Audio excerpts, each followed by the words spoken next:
sorry for the mess of or not able to get back to you in time, but No, that's been not a very problem.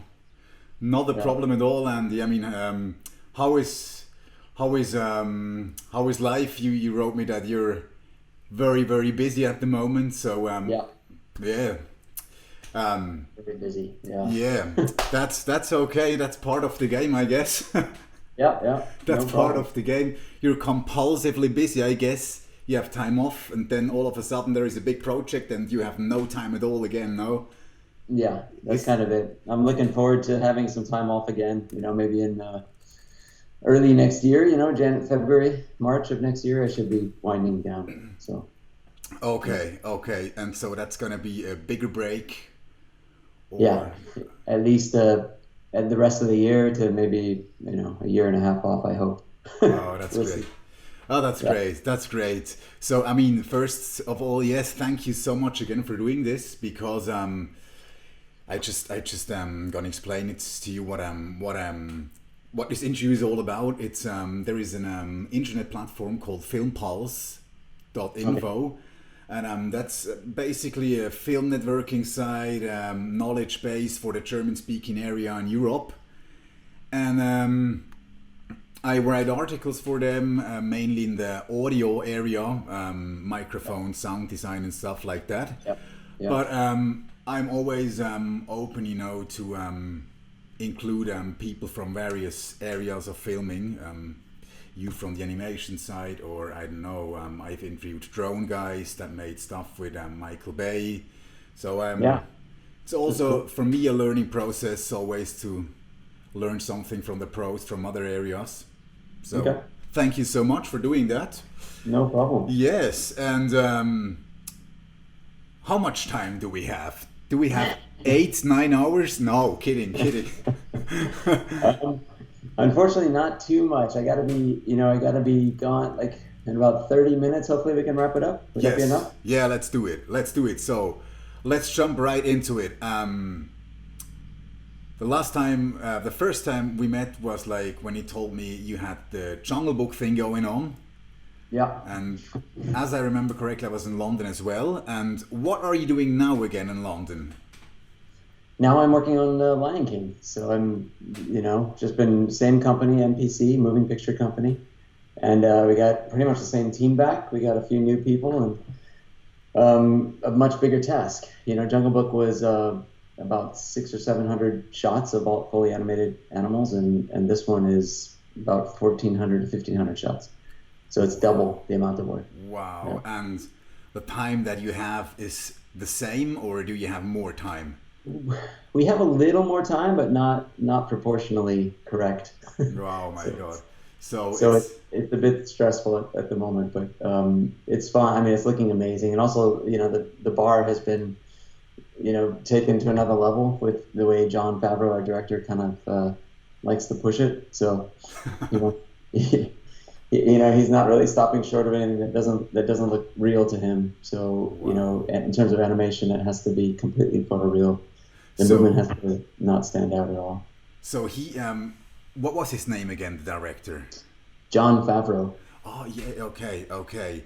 And so your role basically is you're between the animation guys and him, and you are Yeah. going back and forth between the animation guys and him asking for feedback, and then you go back. Yeah, basically, I'm the animation director on it, and there's animation supervisors at NPC that are so they supervise their teams, but they supervise their team and get the animation ready to show me, and then I give them I kind of manage John's interest in the movie in terms of what his likes and dislikes are with performance and movement, and I tend to, after working with him on Jungle Book, I have a pretty good feel for what he likes and what he doesn't like. I So mean, is it in the same area than Jungle Book where you have that hyper, almost photorealistic kind of animation thing going on, or is it like that again? Huh?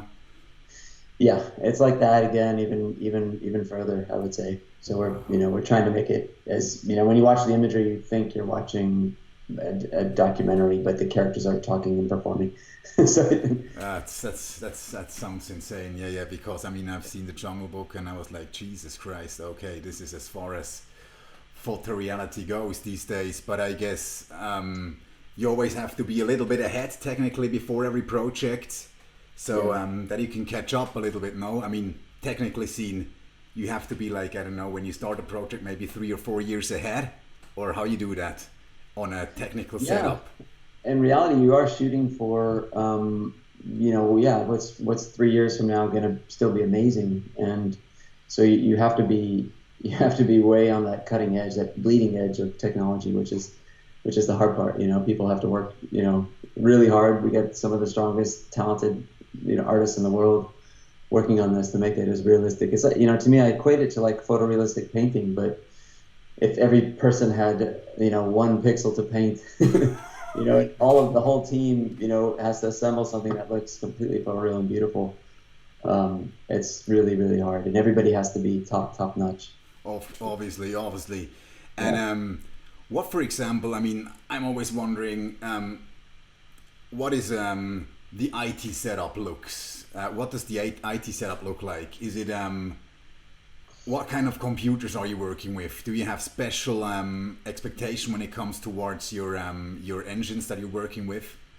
There are Linux machines that they're nothing I think beyond, they're actually high quality graphics cards, and but a lot of home computers, a lot of gaming machines nowadays are just as fast, if not faster, because the stuff we're doing doesn't require the top of the line graphics card, like especially for animation. It depends on what section you're in, but the render quality, yes, you need the highest graphics card, you need the fastest machines, just because the render times can still take a long time.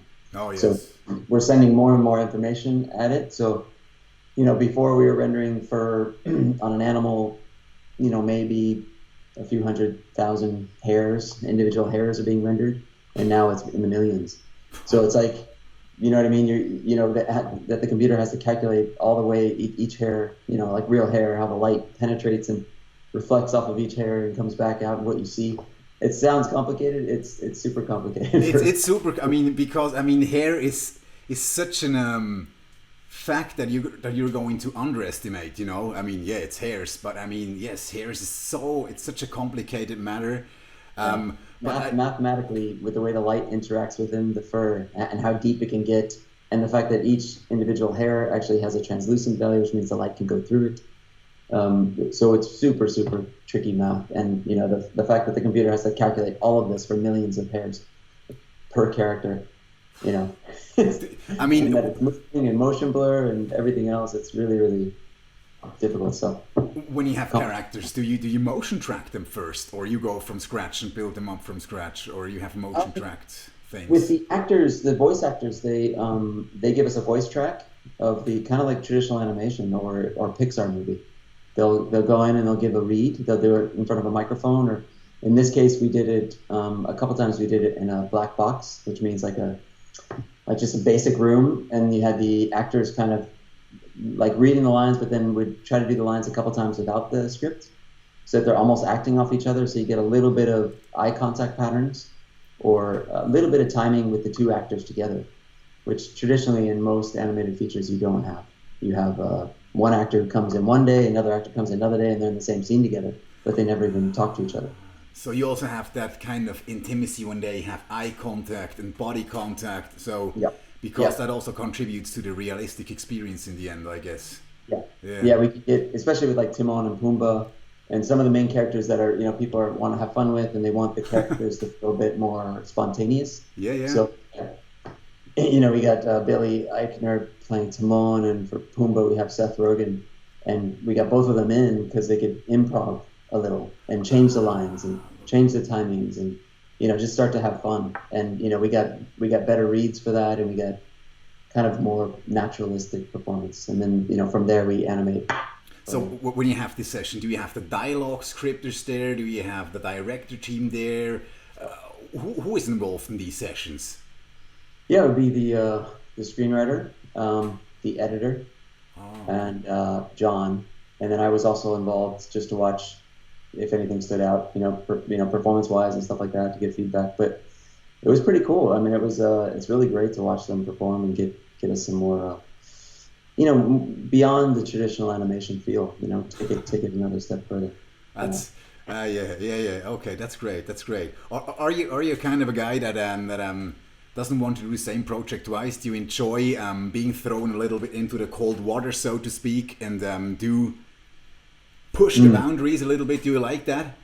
Yes, I would say that's definitely me. I get a little bored if it's the same thing over and over. So I do tend to, my whole career, I've tended to seek projects that challenge me or feel like it's something new. Jungle Book at first felt like it was going to be similar. I mean, Jungle Book was obviously a big challenge, but Lion King felt like it was going to be similar to Jungle Book. But, after talking to John again and figuring out where, how much further he wanted to push it, and I knew, kind of our shortcomings of Jungle Book, it felt kind of fun to kind of see if we could take it another level. And, and also what's also exciting about this film is, Jungle Book had a live action actor in it. So they called it a live action movie. Because I had Mowgli, who we shot on film, the boy. Of course. And this film has no live action actors. It's all animals. Jesus Christ. So there's every time before we could cut from an animal to Mowgli to a real person and then back to the animals. Now we're cutting from an animal to an animal. So it's they have to carry the whole movie. The performances have to carry the film, and it has to feel real. And so the challenge is just that much greater. Wow, I understand that. Okay. So, yeah, thank you so much for that. So we have like kind of a bit of your now state of your professional life. Let's jump right at the beginning. You graduated from UCLA, I get, and that was back in the 90s, in the early 90s. Yeah, 95. 95. And as I remember correctly, you got your first glimpse of what animation can mean during your freshman year. Is that correct? Yeah, that's right. I watched a Pixar movie called Luxo Junior, which is what, if you watch any Pixar film now, their logo has the little lamp jumping around. Yeah, and it's on the eye. And that was John Lasseter's kind of first film, I think. I think he did one before that, but that's the one that really stood out as being a big hit. It kind of went around, and everybody saw it, and everybody was amazed by what computer animation could be. And I remember a teacher showed me that in UCLA in my freshman year. And right then, like a light went off. I was like, I have to do this. I have to, it's so exciting because, I loved animation, but I was never the best at illustrating. I was pretty good, but I knew I couldn't be as good as the Disney animators with the drawing skills. So, and I was really getting good with computer art and doing like Photoshop art and different things. And I just loved how the computer, the tool set fit my skills better. And so with animation, it kind of became the same thing. It's a technical tool to also animate. So for me, I'm good at art and math together. And so I can really, it kind of really worked with me. So I latched onto it, and I just, it takes a lot of patience, but I loved it. And I just spent, every day and every night, like working and, just trying to figure out the tools and learn as much as I could and get into the first company I could. That was the next thing, because no matter in which area you want to get good at, you need to have these years where you're completely immersed in it, and you do it 24/7, and you have no outside life. And was your life a little bit like that after that light bulb moment where you just learned soft image and Maya and all these programs, and how it went on from there? Because I've seen you had an internship where you just went crazy after working hours, doing additional time, teaching yourself the softwares and stuff. Yeah, I did. I had an internship at UCLA. I had an internship working for Sega, making a ride film. And I was there just to kind of help with storyboarding and not really to work on the machines. And after hours, I had a friend who was, helping me learn, who was an animator there, who was a little bit older, and he was helping me learn the system, teaching me things here and there on Softimage. And then on top of that, I would just stay, extra hours. Everybody would be gone. I'd still be there, learning as much as I could and animating and figuring out how to do things. And then they started to give me shots, part of the film. And so it all kind of worked from there. And then I started, by the end, I was kind of in charge of the camera movement of this ride film, which is a big deal because it's, it has to do with how the seats move and the camera has to correspond to that.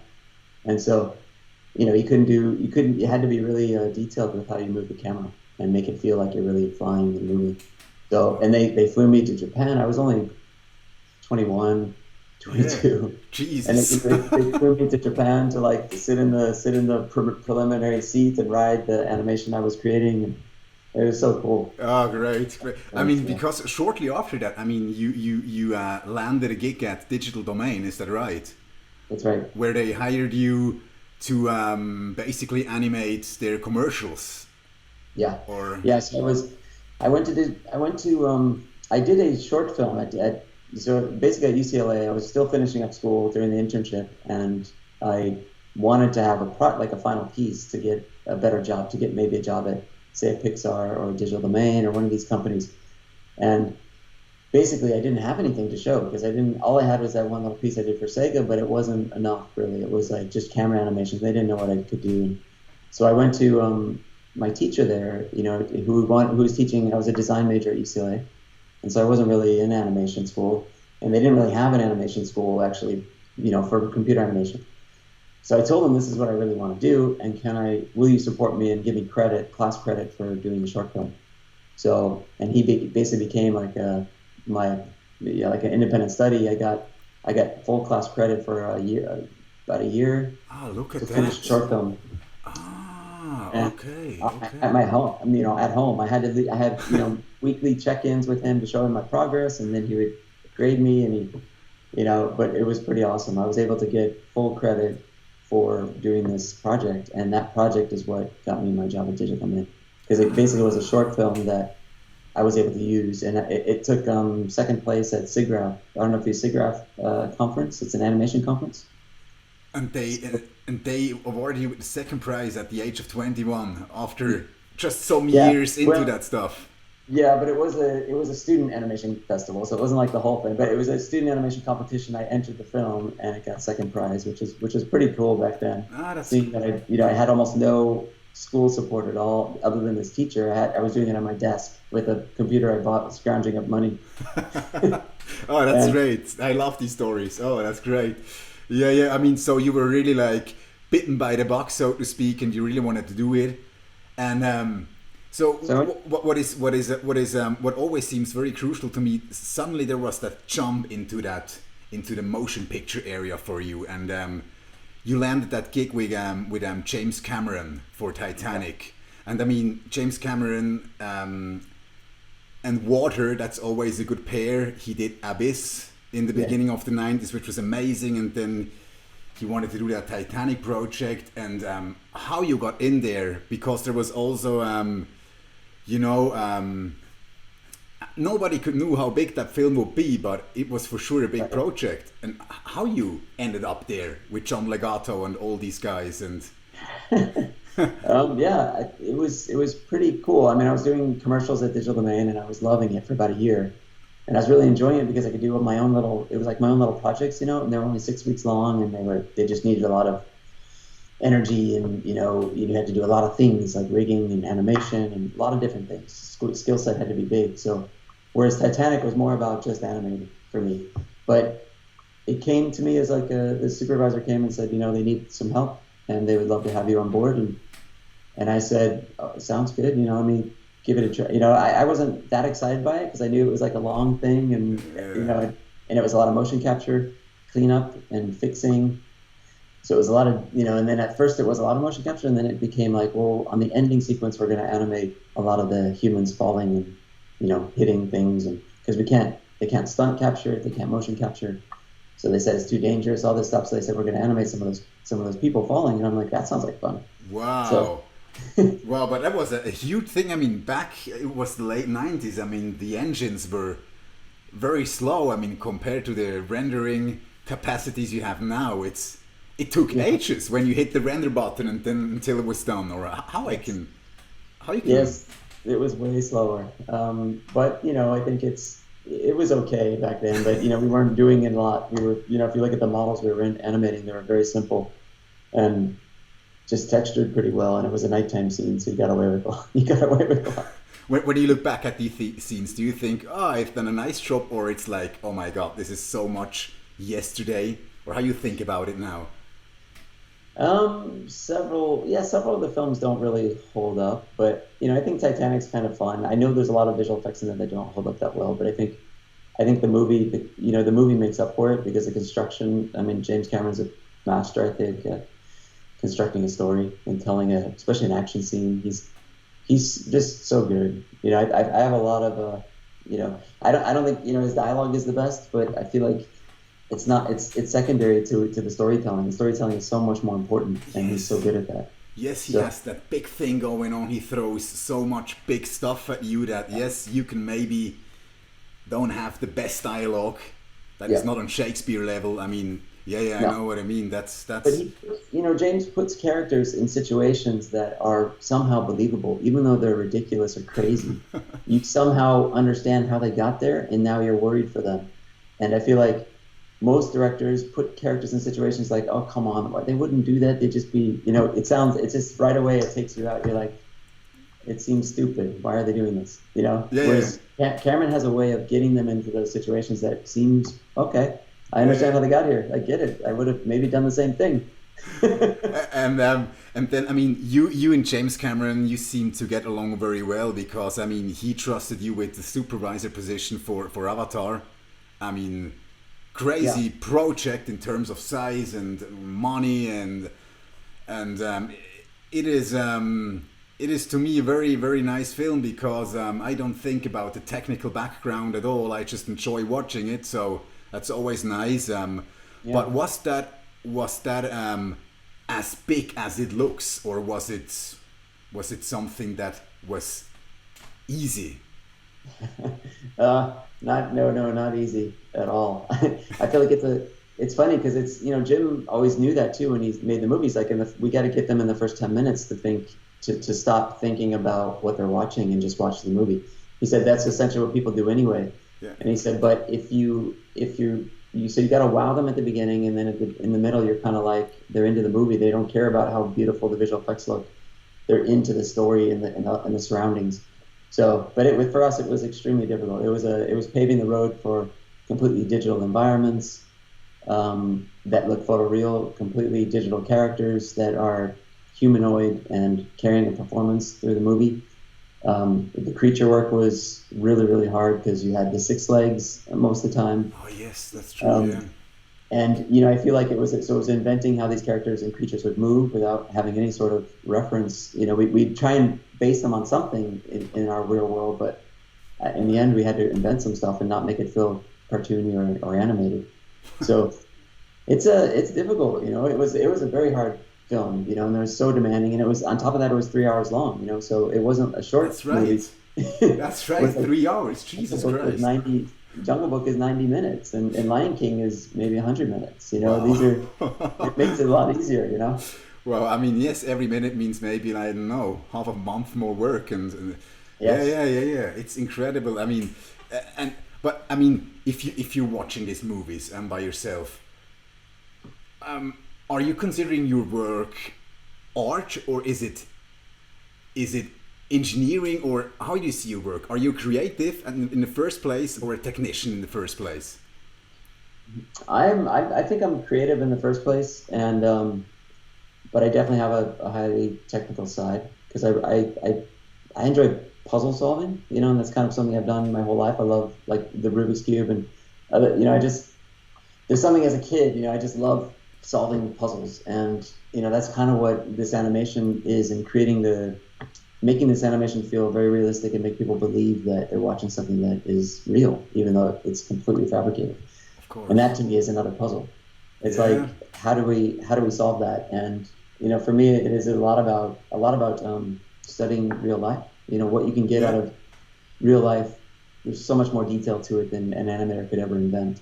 Yeah. So I feel like you can, that's why I always, when I watch nature documentaries, whatever, I'm studying on a very fine level of like and I'm storing that information, and so when I go into to animate a shot, I have all this ideas from these little intricacies that I saw in this and that animal, and it's just kind of fun to kind of inject those into these characters. Okay. Is it a little bit like if you're doing this animation and you're working weeks and end, do you also reach a point where you say, you know what, it's done? And even if the director says, no, it's not done, do you also sometimes clash and say, you know what, I think this is done because, yeah. You know, it is art in the end. It's, you know, what we're making is art. And to me, I think most artists, you ask them, they'll say their work is never done. No, it's never done. The deadline is here, and we have to let it go. Yeah, you have to let it go. And I feel like that's the way with every film I've worked on. So it's like they just kind of pull it out of your hands and like, okay. Yeah. Luckily there is a deadline. If not, you would still spending time on Titanic. Yes. Yes. No, that's great. That's great. So yeah, that was some very nice stuff that you just said. I mean, it's true. I mean, in the end, it's never done. No matter if it's music or painting or I don't know, raising a kid or whatsoever. I mean, you could spend your whole life perfecting it, but perfection is, yeah, nobody's perfect. We cannot reach perfection. We're humans, but that's also nice. So to switch a little bit the topic, I mean, I met you because you have family ties in Switzerland, and you're living in Switzerland. Is that right? Currently, it's a little bit tricky. I'm still kind of based in LA, but I'm on the project here. Family is in Switzerland at the moment, so I do fly to Switzerland every weekend. Okay. And the kids are, but I'm not. In terms of where I'm living, it's kind of a weird topic because I feel like I don't really have. I think I'm still being paid in Los Angeles, so I feel like that's. Yeah. That according to Disney and everybody, I'm living there, but and I'm on.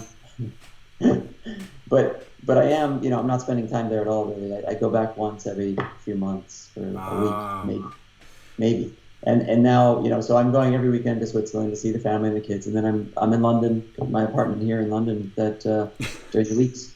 So it's a bit of a nomadic life at the moment. Yeah. Okay, that's it. After we finish the film, I plan on spending some time in Switzerland. Okay. Okay. I'm gonna go straight there to kind of unwind and enjoy the spring and summer. Yeah. That will be next year. So you have 19. Yeah. 19. So there is still way to go. But for example, you're a father of two. Do they understand what their daddy is doing as a profession? Because I mean, other daddies they work just next door, or they're teachers at school. Your job is a little bit more difficult to describe, or maybe even to understand for kids. How do they react to your work schedule? I think at first they had trouble with it. My son was funny because he was only 6 or 7 years old, and I was staying a lot of, it was in between Jungle Book and Lion King, I think, and I was at home a lot. And so when I think it was right before Jungle Book, to be honest. He was about 5, and he was trying to understand. He thought fathers all stay home with their moms. Nobody works. I'm like, well, I tried to explain to him I took on this really big project. I'm not going to be home very much, and he's like, "What do you mean? You have to work today?" Oh, it's kind of funny. But nowadays, he's 9. He's my daughter's 12. I think they get it now. Yeah. And I mean, for a kid to grow up, it's the most normal thing the way you grow up. So it's not odd to them. Yeah. It's like, okay, that's how it is. Yeah, that's how it is. Yes. Is there also sometimes, is it challenging in your profession to maintain a stable work kind of thing and a stable private social kind of thing? How you combine these two? Because as you said, you have a project where you're hyper busy for a year, and then you maybe have a half a year off. How you combine these two worlds and do justice to both of them? Yeah, I mean that's the tricky part. I think it's been hard to juggle, but I feel like my wife is so understanding and sweet, and Maya is she's a blessing. She's I couldn't have asked for a better wife and family. So wow. I think I'm super lucky. You're super lucky, yes. I mean, some wives are definitely, from my colleagues, are not understanding of the hours and the time, and so it can be, they don't understand the passion. Because what's good about Maya is she came from this field as well. We met. She was a coordinator in animation when we met back in 2000 in Hawaii, and now she's she went on to do a few other projects before she even had kids. So she was producing a little bit on some projects, and so she gets it. She knows the hours, and now she decided to be a stay-at-home mom. Yeah. But if she was doing projects, she knows. Yeah, You're doing of a course. project, you're busy, and you're kind of so so she understands that I take this time, and when it's done, then it's like 100% with the family. Yeah. It's like that's the time I'm missing before. Now we do it. But it's also a nice part, because then, I mean, yeah, you can spend some month with your family and kids and be there, and don't have your 4 weeks of paid holidays during a year, and that's also a nice thing. I mean, it's definitely a lifestyle, or not your kind of work. It's a lifestyle that goes beyond just working. And I think as you get to the kind of upper tiers of it, that it's the same for all of us. I think the directors have the same problem. When they take on a project, it's like, I'm in the project, and it's so hard, they can't take it. My wife, still slightly doesn't. She's like, we want to go to Japan, this year, and I'm like, well, I can't, because we're in crunch time. It's like there's, can we put it off till next year? Like, we have these discussions because. Yeah. And it's one of those things where she gets it. She knows why, but it's like, it's slightly frustrating that you can't just like say, in a normal job, you can say, yeah, in August I take a few weeks off. Yeah. But you can't, I can't. But for example, in your profession, there is not, for example, I mean, of course, I work in very much more smaller project compared to yours, but I mean, sounds can be done, or music can be done, a lot of like home studio setup. Are there also some tasks in your work where you can say, okay, I do it at home, or I rent a room close to home, or is that impossible because you have to manage a team as a supervisor? I mean, funny you should ask. I mean, I've been looking into new technology to try to do some of my work from home. Because this year especially, I've been, because I'm basically, I'm in a review room. I also sometimes jump on the box to do some animation changes or adjustments to a tricky shot. So, but most of the time I'm reviewing shots with animators, and I'm giving notes. Okay. And so it could be done if it's like this. Look at the way we're talking. Like if it was this clean, and I could talk to a room of animators from Switzerland to London, and be able to just give notes. But the problem is I need to have, right now there's a little bit of lag sometimes when I watch you talk. I need to see the image quality with no lag. Like it has to be. Oh, of course. Perfect. So otherwise I can't tell if the animation if there's a problem, or if it's just something with the connection. Yeah, of course. But soon I think the technology is going to be there. Like I'd say within the next 2 years, it's going to be so the internet gets faster. Everything's getting faster, and the connection speeds are getting quicker.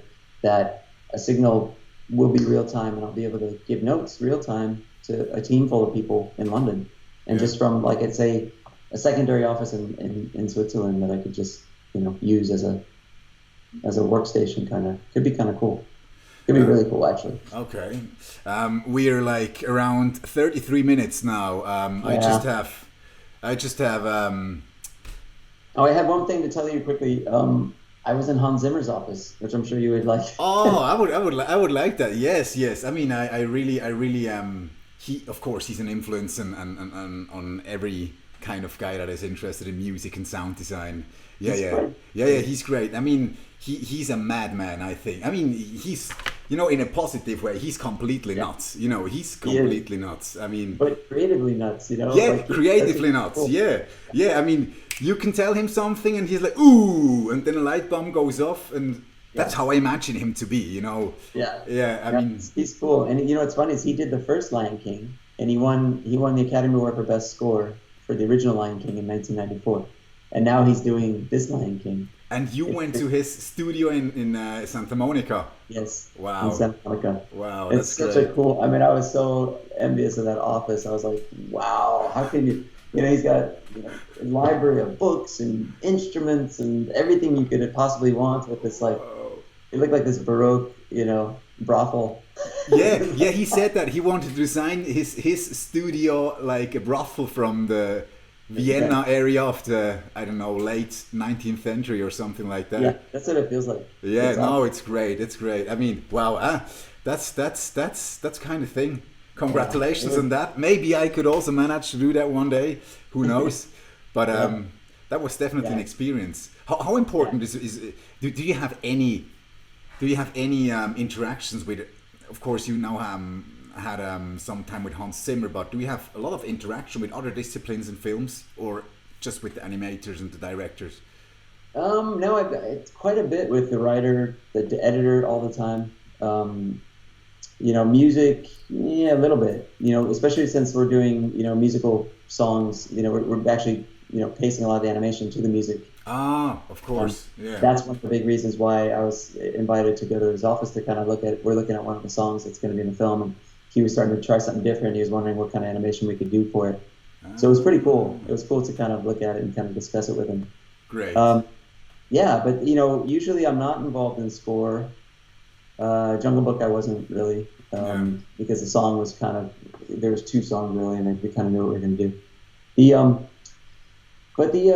Sometimes it's funny about, John's been great as a director. He's quite collaborative. He trusts me as a potential director one day because he knows I want to be directing at some point. Mm-hmm. So he invites me into the editorial suite to make decisions about timing and pacing of cuts and also to figure out, what we could do with it, because sometimes the animation is pretty rudimentary when they're making the cut, and knowing, how I see it, like if we're gonna need more time or less time for what we're really gonna do with the detail of the animation. So those sort of things are cool. But yeah, he's been great though. He trusts my instincts on story and stuff. And it's cool. Well, he has good reason to trust, I guess. So I don't want to hold you back too long. So I just wanted to ask you. Are you? You of course you had a very super nice career until now. You could start very early on with big project, and you had numerous awards that are connected to your name. What do they mean to you? Are they just a piece of silverware, or do you really are you really proud about them? How you deal with these awards? Because awards are nice, but for example, I've never won a big award, but I can imagine that it's nice, but it cannot be the only thing that you can care about. So discuss that a little bit. It's definitely not the only thing. I mean, I think it's funny as a young, when I first graduated from college and I got to work on Titanic and I think I had a dream of winning Academy Award one day. It was a dream. Yeah. And so it was a goal and a dream, and when it happened, it was amazing. I won for Avatar the first time, and it felt like it was really amazing, and it felt like a big accomplishment. But in the end, it's still, like you said, it's an award. It's like a soccer trophy. yeah. I mean, it sits up on the, but it's what's cool about it is it's, you kind of forget about it after you've won it. You don't think about it. I don't think about it often at all. And every now and then someone will come over your house and be like, "Are those?" And you almost forget they're there. And you're like, it's just kind of weird. It's like this that it means a lot to other people, more than it means to me at this moment. Because it felt like, it meant a lot to win. It still means a lot that I did it, that I accomplished it. But currently, it's not something that's, on my mind that often. But I realize the effect it can have, just even bringing it to show some friends that they've never held one or something. It's got this big effect, and I think it's cool. It's kind of cool that I can share that, Yeah. Okay, that's a good word. I don't know how to describe it other than the fact that it's a bit surreal, and it's a bit, I don't think it makes you anything better, or it just, you know what I mean? Like I think hopefully it didn't elevate my ego at all or anything. Like I feel like if that happened, I would be really bummed, because.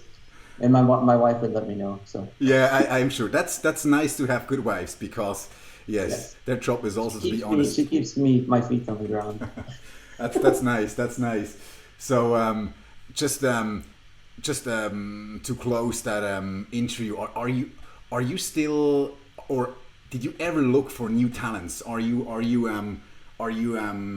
aware of new talents in the industry, in the design area, in the animation area? Are you looking out for them, or they're coming at you? How you do that? Because you have to gather a team. What's that? You have to gather a team around you for a project, I suppose. And how do you choose people? How do you give people a chance? And how you manage that? I am always looking for new talent. Actually, I think it's a good question. I mean, it's something that, because it is, I think there's more and more coming up through the ranks because there's better teaching going on these days.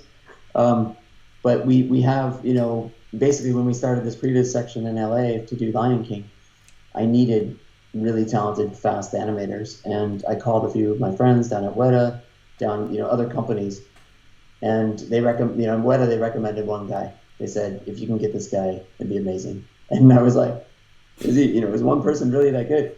And anyway, I got him up on the phone. He was in Vancouver, and he was excited to come. You know, it just kind of worked out that he was just going to be mid-project, and he came down and worked with me on the, you know, and he's still with me with finishing up Lion King, and he's amazing. And then, you know, there's another guy as well that we brought on. Both of them are phenomenal.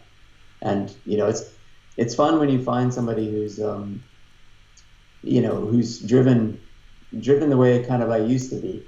Yeah. But, you know, but I still feel like, you know, and he's constantly learning and teaching himself, but man, is he good already. Like they're so good that it, you know, and to me, it's like at this level of animation, it's so hard. I know we got to go, but at this level of animation, it's so hard that, you know, you can't be teaching animators how to animate at this level. It's most fun when I'm actually just talking about the performance choices of the shot, and, you know, and not the technical problems that are wrong with the animation that's making it break.